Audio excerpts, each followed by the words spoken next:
Debates at another level, I think, are like high noon shootouts, and that's all right in the movies. That's fine for Gary Cooper. But do we really want to choose a president in a high noon shootout?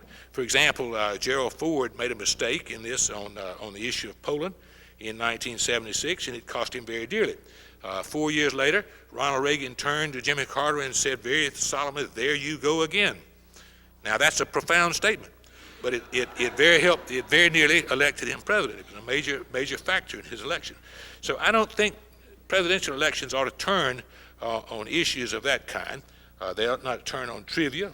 For example, Ronald Reagan in 1984 recouped his loss in the first debate, not least because he made jokes about his age. Well, that's fine, but why should a presidential campaign turn on that kind of thing?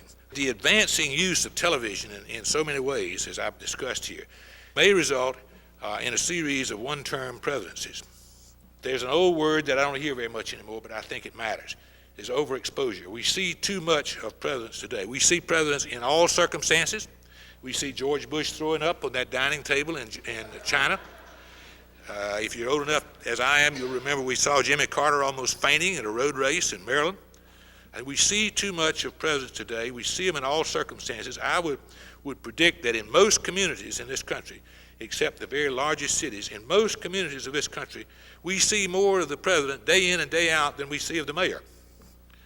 We certainly see more of the president than we see of county commissioners and the like. And yet, in our daily lives, it may be the mayor and the county commissioner that matter the most. We are approaching that point. We may reach it in the next 4 years, where we'll simply get tired of the president in the same way that we get tired of Bill Cosby and other sitcoms. That we will have seen too much. We will want to make a change at the end of those 4 years. We will want to make a change, particularly as these presidents appear more and more in staged circumstances.